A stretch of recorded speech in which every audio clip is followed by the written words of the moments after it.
Welcome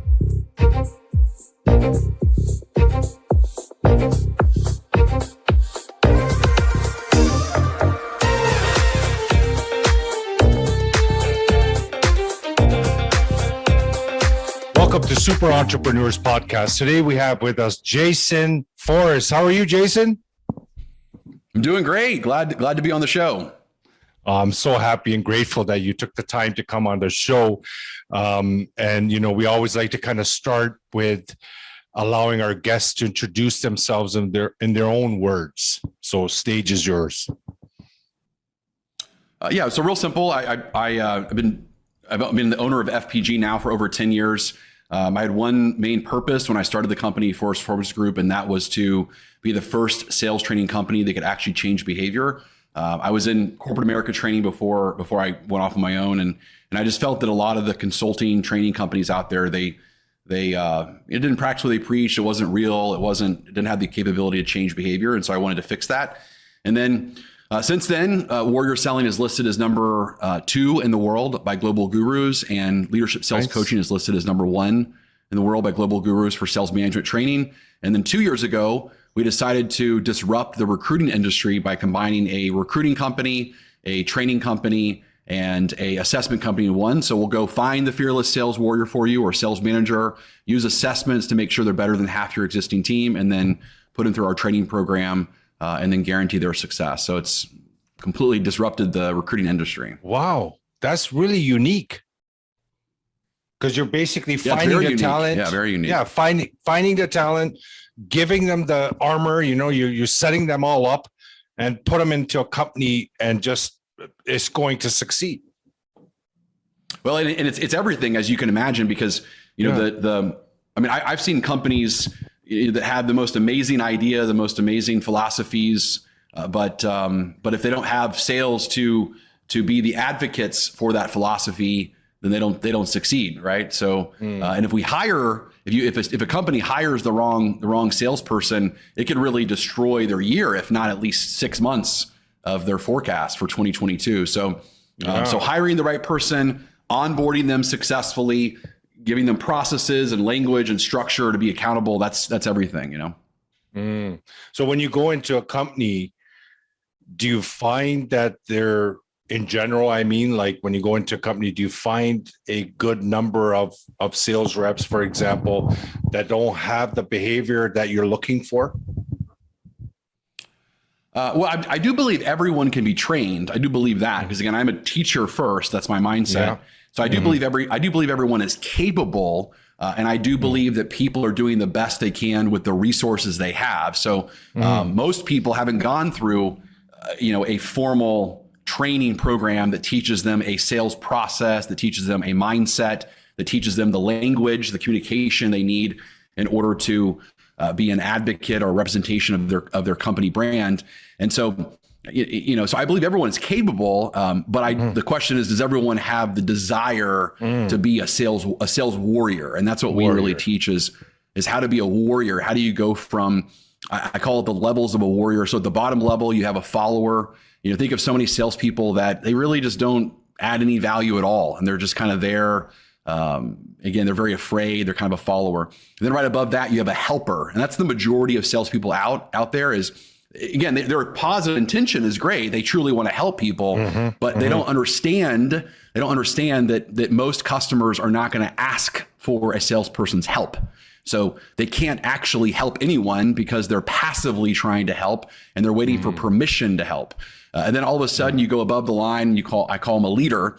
And a leader is someone that realizes that they need to go lead people and help people, through a proactive way. But finally is a warrior. And a warrior is someone who really is like a company founder. So if you think of a company founder, a CEO, an owner, you yourself, I know was a warrior for your own company, your own brand, because you believe so much in what you're offering that you believe it's a complete disgrace or disservice if someone was to go choose your competitor, because you're so passionate about it, you're so convicted about it. And so that's really a warrior. Is they're a protector of the customer's best interests and what the customer's all about. And so there are very few warriors, out there outside of the founder or the CEO or the head of sales maybe might be a warrior, but the rest of them are not. And so what we'd like to do is we like to train them to become a warrior when it comes to mindset, process, and language. To become a warrior, what percentage would you say is mindset compared to strategy when creating a warrior? That's a great question. It's a funny thing. There's a good friend of mine who's in all the same coaching programs that I'm in, and so one of my certifications is I'm a master practitioner in neuro-linguistic programming, which is the science of mindset and strategies, and also accelerated evolution, which is around removing emotional charge that keeps us from what we're earning, what we're worth. But I one time was in a program with this guy named Tomas Bedos, and Tomas Bedos was and still is the leading psychology coach for poker players in Hungary. What was the last name again? Sorry. Tomas Bedos, like Bedos, I believe, Bedos. So he's the leading. Wow. He's a coach, right? So I asked him one time. I said, I feel like I teach salespeople and coach salespeople and sales managers, how to be unleashed and how to remove the psychological chokeholds that hold them back from being successful. And it seems like you do the same thing. It sounds like we're both in the same field, but for poker players. And I said, so, how much of it is really psychology and how much of it is your skill set on knowing how to play cards, how to play Texas Hold'em, And he said, Jason, I'll tell you right now, he goes, in my opinion, it's probably about 15 to 20%. So let's say 20% is the skill set of it. Right. And then he goes, it's 5% luck. Okay. So that's 25%. And he said, so the other 75% is the psychology of it. And I said, that's interesting that you give 75% psychology, you give 20% skills, and you give 5% luck. And I said, that seems really low on the skill set side. And he said, well, not really. It's not really that hard to master playing Texas Hold'em and playing cards. It's not really, that's not hard to master that concept. You just have to memorize the different hands and memorize probabilities. It's not hard to do that. He goes, but what's hard is sometimes you'll get a lucky hand and sometimes you won't. And he goes, that's that 5% luck. He goes, but the 75% psychology is how much credit do you give to the luck? So if you give the luck more than 5%, it'll take advantage of you, meaning that you'll be on the positive side and you'll have a lucky break and you'll say, oh, I got a lucky streak, and that'll start messing up your skill set and you'll bet irrationally. Yeah. Or on the flip side, right? Your opponents, you'll say, oh, my opponents have a lucky hand, they have a lucky break. And so again, you'll stop focusing on your skill set. And so it all depends on how much credit you give to luck. Oh, wow. It can mess you up, right? Basically, if you're looking at luck, I give you credit. Yeah, but that's the same thing though, right? That's the same thing with salespeople, or entrepreneurs. I mean, it's like, hey, sometimes you get a lot of Google leads that come in, right? Sometimes people are filling out your contact us forums and they're interested in what you have to offer. And you're like, hey, this is great. Business is great. I got all these leads coming in. Well, it could just be, you're in a good little lucky streak.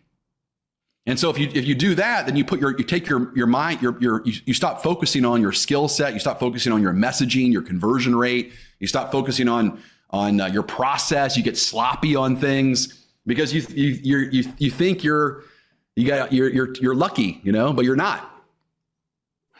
It derails you, right? It derails you. That's right.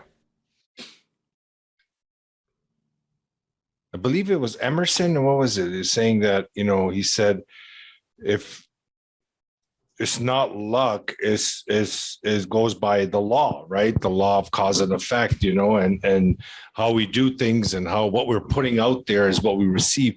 When our mindset changes and when people start looking at luck, for example, even poker, business and sales, whatever, they're just going to be always, they're going to be going they're not going to be in control, right?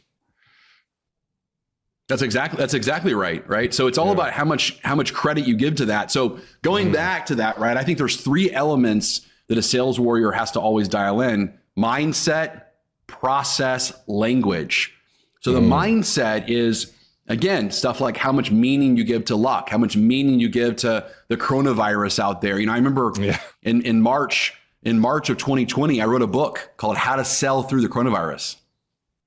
And it was a bestseller on Amazon in March of 2020. And everyone thought I was nuts. They're like, you're going to teach people how to sell through the coronavirus. And I said, well, yeah, because look, there's two types of people that are going to be confronted with this coronavirus economy. And that is, there's one that's going to let it do something to them. Yes. And there's another that's going to let it do something for them. So I'm going to teach people how to choose the latter, how to make it do something for them versus not doing something to them. And all of our customers, literally all of our clients, their sales success went up during that time when their competitors were shutting the doors down and closing down. And because you got to take advantage of things, and a warrior always finds the advantage. Yeah. Well, I think it's brilliant. I'm not sure who was telling you that is like, it's so relevant. I can't think of anything else that's more relevant than that coming out at that point. So not sure why they would think otherwise, but I think it's a great timing. Well, but go back to that time frame, right? Go back to that time frame, and people get real panicky. They're worried about stuff. Like here's a good kind of metaphor for you, and that's, think about this: when you're driving down the road, right? So let's say you're in your car, you're driving, and all of a sudden you're freaking out because you don't know where you're going. What do? What do most people do when they're driving down the road, they're going 60 miles an hour, and all of a sudden they're like, lost. Where am I going? Like and they're lost. They don't know where they are. What do they normally do to kind of get their bearings straight? They slow down. What do they do? They slow down. They stop. They turn the radio off. How often do we turn the radio off? We're not sure where we're going. We remove distractions. Okay. Well, do you know that the number one cause of traffic accidents in the United States is not drinking and driving, but it's being rear-ended? Isn't that interesting? So there's more accidents, right? There's more accidents that are caused by someone slowing down, putting the brakes on, and getting hit from behind. Oh. You see? So think about that, right? Well, that's a metaphor for what happened. What's that? Go ahead. You were saying? Yeah. So that to me is a metaphor for what happens when people panic. And so, for example, they panic, right? And they slow down, turn the radio off, and they get hit from behind. Well, to me, that's exactly why so many businesses went under in March of 2020. It's because the first thing they did was slow down, stop, put the brakes on, and they got hit from behind by all the competition. The competition that was still on the road, the competition that was still driving, the competition that was still moving forward. Right. And look, I mean, I think we can always learn from history. And, it's so funny because right now there's a lot of people out there that are complaining about, the Elon Musk of the world and the Apple computers of the world, the people who their companies went doubled in size in the last 12 months. And they think it's unfair. They took, I can't believe Elon Musk and all these companies took advantage of times like that. They just did what great entrepreneurs do. That's what you're supposed to do. Yeah. What you're supposed to do. It reminds me of a guest I had, and we were talking about something similar about relevance, right? Like in marketing, for example. And when COVID hit, he's like, he works for like Fortune 500 companies. He does their like operations and a whole bunch of stuff, right? Sales. So he has a whole division there, but he was saying, I didn't know what to do, right? It was just all of a sudden everything stopped. So he goes, other people were just trying to like pack up and kind of slow down. Like you said, so let's just see what happens. Right. And then 1 month left pass, another month passed, right? They didn't know. And they were kind of holding on, trying to figure out. What he did is he went and he sent a huge email blast saying that I will manage all your Zoom calls. So, he created, within like a day, he created a system where he was charging like a good amount for each, like, because he was, his fees are high, right? So for his time to be there to moderate a meeting, and to organize the Zoom calls. Like some of these corporations are pretty big. So he was doing all that for companies, and he got so busy. He goes, I got so busy that I wasn't even busy before what I was actually doing. I got more busy with that for 6 months. So. Oh, you're absolutely right. That's similar to what we did. My biggest fear, and I think there's a philosophy called productive paranoia that comes from the book Great by Choice. And the book Great by Choice by Jim Collins, he said that 10x leaders, the Bill Gates of the world, the Elon Musk of the world, the Richard Bransons of the world, they had this concept called productively paranoid. And that is, I'm paranoid that my biggest competitor is going to take my market share, but I'm productive in the sense I'm going to keep attacking it. I'm going to keep doing something about it. And so as soon as the coronavirus hit, I went to my team and I said, hey, we're immediately going to go do, I personally am not going to charge, and I'm going to go do a free webinar for 100% of our clients for free, right? They're paying us on a monthly retainer. We have a big, huge training company, right? Big, huge training company in the world.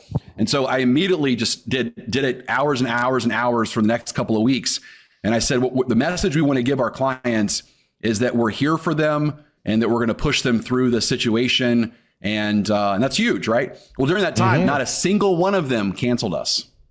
So think about how many organizations, when the economy goes down, the first thing they cut is marketing and training and things that help them, right? Yeah. And so not a single one of them cut us because I was there helping them. Perfect. Providing value.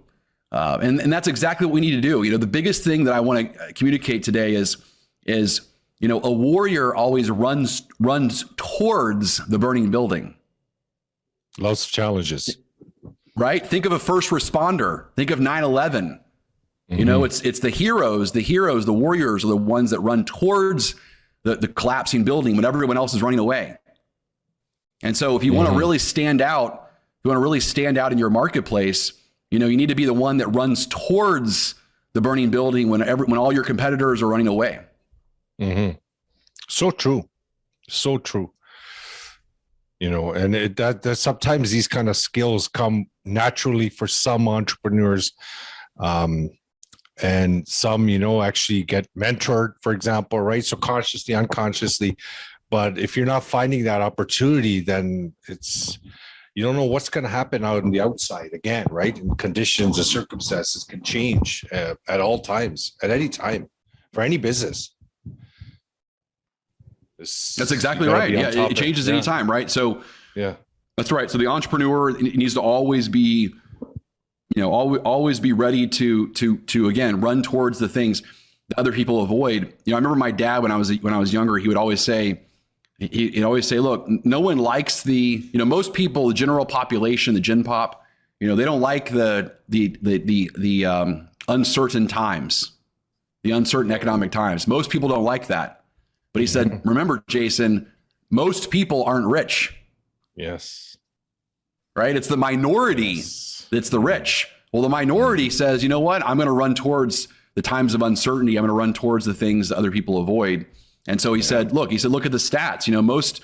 Most billionaire, most Fortune 100 companies are actually created during a recession. Yeah. Yeah. Right? Most are created on a recession year. So there's something to that. It's like a phoenix. A phoenix comes from the ashes, right? And the best come from a recession. Yes. Even in the 20s, like 30s, like Thomas Edison's and other guys, like they were becoming millionaires when everyone was just, the masses were like freaking out, going in one direction. And there's just a few of them took another route. They had a different belief system within. That's it. Yeah. So sometimes we have to be, which is uncomfortable, right? But we have to be comfortable being uncomfortable. We have to choose, hey, do we want to be popular and listen to what the masses are doing? Or do we want, to be successful and look at what the classes are doing? The difference, right? So we got to decide. Jason, it's so awesome. Yeah, so true. And for the warrior, right, in your training program, there's so many training programs out there on sales and everything, right? The biggest concern that people in sales or managers or companies have is that after their training, they just don't do the do, right? The warrior, it seems like, because you're focusing on the behavior, they do the do. They're doing the do all the time, right? So they're action. So how do you get them there? They are. Yeah. Good point. So number one, our minimum engagement with a client is 90 days. Okay. Okay. So we don't do the seminars. We don't do we do them from a kickoff kind of thing or a rally, but we tell people all the time, if your intention is for us to come in and change behavior in a one-day seminar, you've lost your mind. I can't do it. Can't do it. I'm not some sort of wizard, No. So, but if your intention is that you want to change behavior to therefore change results, well, I have to teach them the skill set, the mindset, the processes, the language, and I got to get them to practice that, change their behavior, change their beliefs, change their emotions around it, change their motivations around it, change their inner programming around it. Yeah. You got to change a lot of things in order to make it stick, right? So yeah. So it takes time. So we believe it takes at least 90 days to really make that happen. And so that's what we're focused on. I mean, our secret formula is pretty easy, and that's, they watch a video every week after the 2-day boot camp, and right now we're doing them all online. They watch a video, they practice the concepts as far as their script writing. They practice writing their scripts, their languages that we give them. They practice that, putting their own words, role playing it internally. And then they get on a Zoom dojo session with my trained instructors. Okay. So it's on Zoom, but I call it a dojo session. So think of dojo like in martial arts, right? Yeah. And the idea behind it is they come to the Zoom dojo session and they're practicing the real world concepts that they've been using with their customers. And they're bringing their sales stopping moments to those Zoom dojo sessions of, hey, this is a customer I'm trying to get across the finish line. Here's what happened. I got ghosted, and then we practice the training programs, the training concepts, and then they immediately get off the call and they go do it. Right. Well, that's the success they bring. So it's nothing new. It's just how, if you were ever to learn how to fly a plane, you would never learn how to fly a plane by going to a seminar and learning how to fly a plane. Right. There's a combination of books and videos. There's a flight instructor next to you. You're flying, you're getting instruction. That's what we do to help them truly be unleashed. Amazing. Yeah. Because, this is the biggest concern, right? Is the actual taking the action, and there's a lot of people in sales. It's the highest paid profession, but if they don't actually take action, or if they're not consistent, for example, and the motivation is there's not enough belief system, but then they don't perform, right? And that's the biggest thing that you're tackling here. And I could see that's why they're becoming warrior, because they're getting that foundation, right? Well, to your point, here's the paradox. It's the highest paid profession. It's the one that's most in demand. So right now, based on Wall Street Journal a couple months ago, there's 800,000 open sales positions right now. Okay, 800,000, up from 400,000 prior to COVID. And number 3 is that less than 3% of universities teach selling. You have a better chance getting a degree in art history than a degree in selling. Yeah. But how many art history jobs are on the market right now? Right? That's funny. I never thought of it like that. Like, I'm not sure why isn't there any programs? Yeah, well, I mean, mostly because, unfortunately, there's a couple that I endorse, like Franklin University is coming out with one that's pretty good. They're coming out with it today. Like, hasn't started yet, but they're starting it. So it's going to be really good. And so I'm excited about that one. And then Baylor supposedly has a really good one. So I'm not really sure about a lot of them. But the biggest problem that I would see with most of them is they're created by the bureaucracy of a university. Right. The problem is that you can't have some person that's never sold before create a book and a textbook and teach people how to do it in the real world. It just doesn't work in sales. And so what we do, so for example, everything that we teach is created by me, a practitioner. So you want a practitioner creating the concepts, and then you want a practitioner teaching the concepts. And that's the mistake that unfortunately, most colleges, until they figure that out, which it's going to take a while because they have the bureaucracy of the educational committee and all the standards and so forth, but it's too slow. That's not going to work. Yeah. Well, it's good for what we do, right? For now, at least it brings in the people, and especially when you can it's good for them. me because it's good for me because I'm the only reason FPG is in business is because the universities are failing to deliver. Yeah.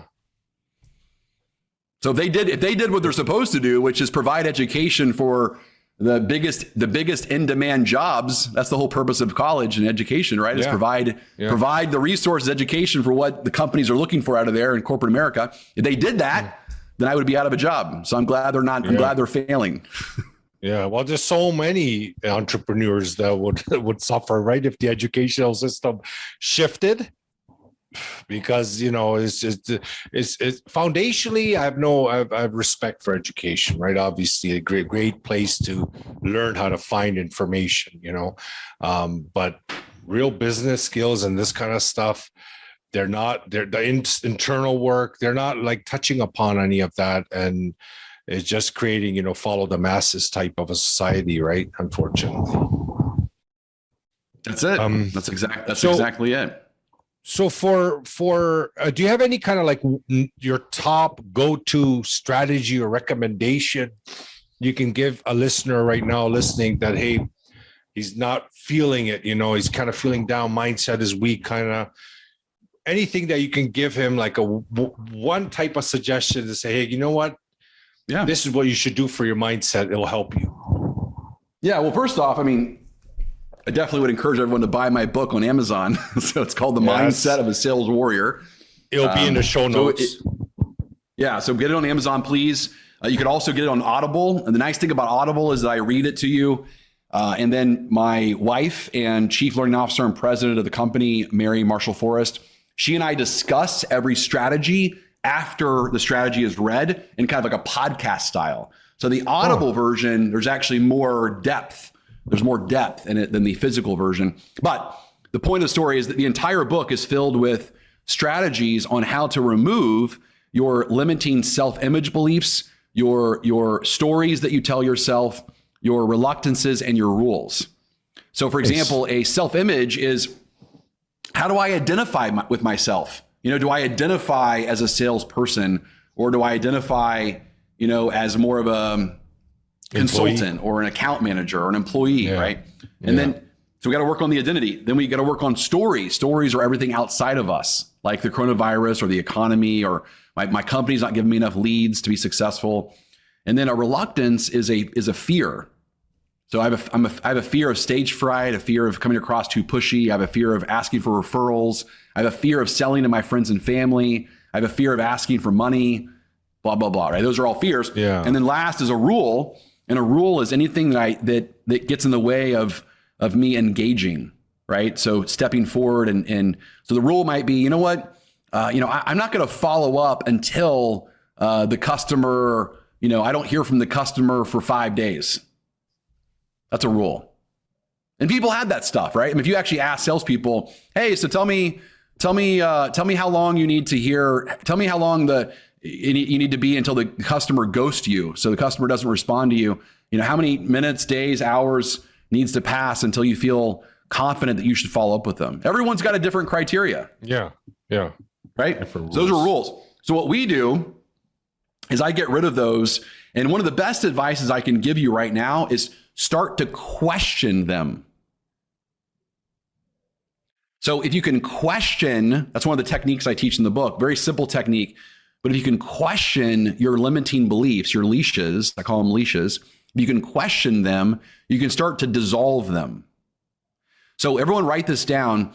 I create statements to affirm the things that I want more of, and I create questions to weaken the things that I want to get rid of. Okay? So statements and affirmation, right? Yeah. So I'm going to create statements of things that I'm going to create statements of things that I want more of. So statements would be like, affirmations.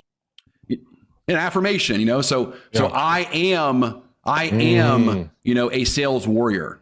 Yes. I am a sales warrior that is strengthened by conflict. I am a sales warrior that knows that a customer is that an objection is between the customer and themselves, not between me and the customer. Those are affirmations. I want to strengthen that belief in myself. A question, so I want to question things that I want to weaken. So a question would be like, so let's say my rule is, or the reluctance is, you know what? I need to separate friends from business. Okay, so let's question it. Well, why do you believe that to be true? Why? Like, why do you believe that you should separate friends from business? Well, I believe it because, I want to make sure that, I don't feel like a friend is ever, I'm pushing my product or service down their throat. Okay, well, let's question that.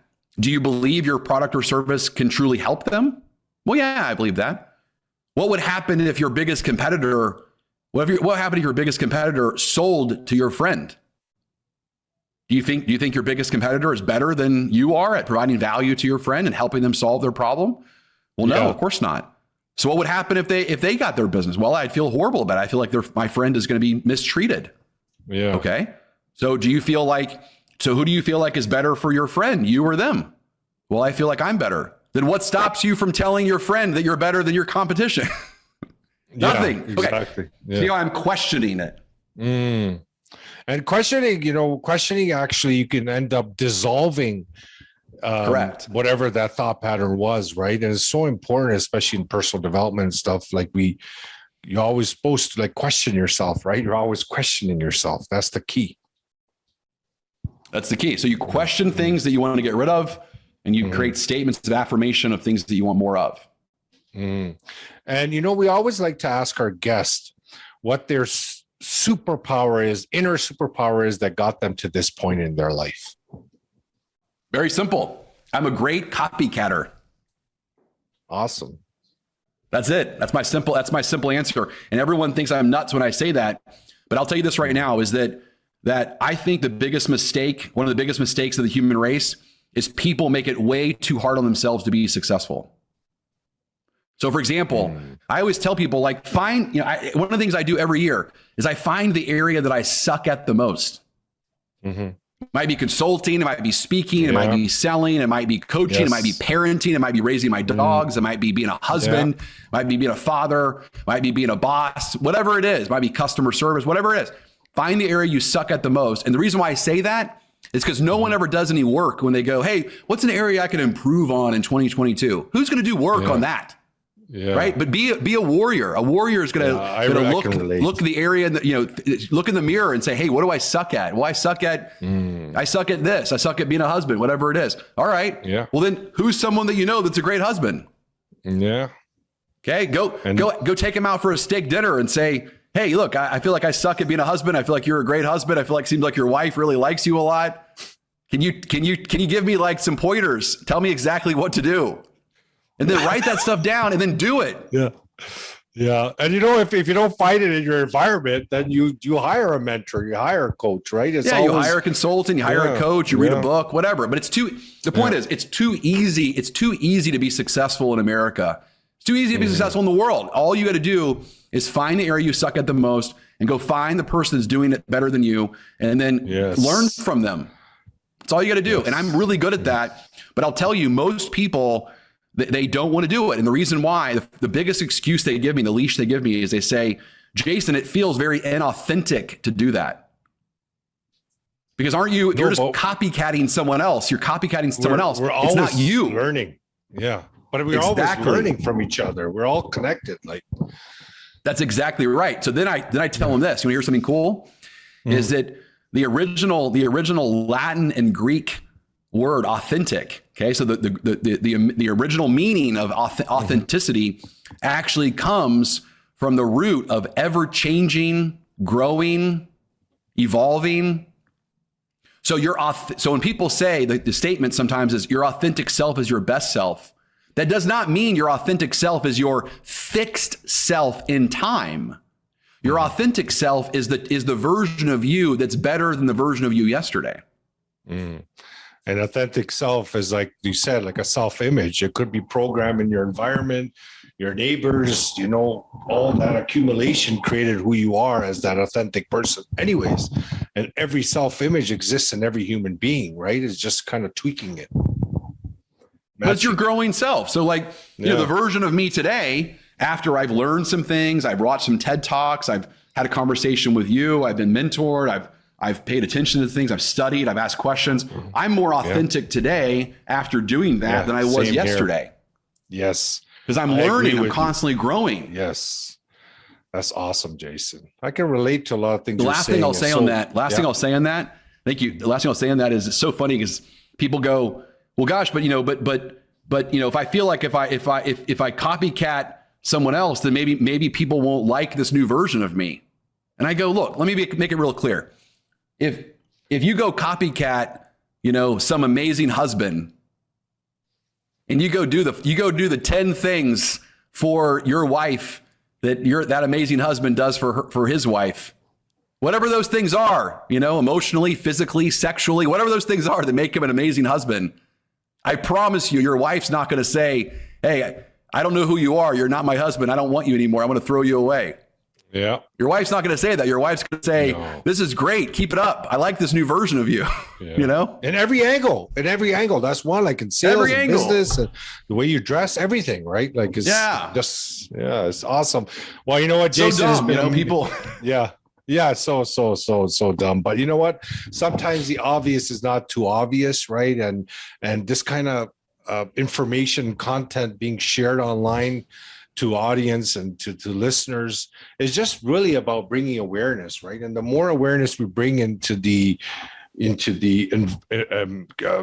society, like into this world, the better it is for everyone, right? Because the more awareness they gain, the better they'll be for their situation and then overall for the world, right? Everybody's improving. So I'm really thankful and grateful that you took the time to come on the show, Jason.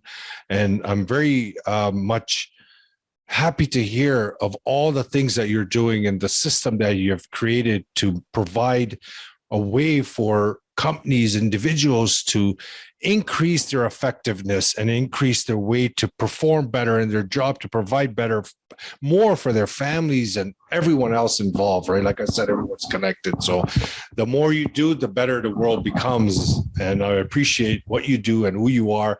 And again, keep in touch. And if there's any last minute words you want to share to the audience, stage is yours. Yeah, so definitely connect with me on LinkedIn, Jason Forrest on LinkedIn, and also go to fpg.com to subscribe to things that we're doing. And then last, basically, I would just say this, and that is, look, we're all doing the best we can with the resources we have, but positive change always comes from adding more resources. And so, things like this, listening to this podcast, whatever you can study, you can always give yourself a huge pay raise just by adding more resources. Yes, agree. Well, thank you so much. Keep in touch. If you're ever in Toronto, Canada, make sure you DM message. I'll add you on all the social medias. And it was a pleasure meeting you. You look familiar. I'm not sure where I've ever seen you before. I must have seen you online or somewhere. I'm not sure if you went to Grant Cardone's event in July or not, or no. Okay. Yeah. So I thought maybe I saw you there, but must have seen you somewhere online. Yeah. All right, my friend. Thank you so much again for being on the show. Of course. Thank you.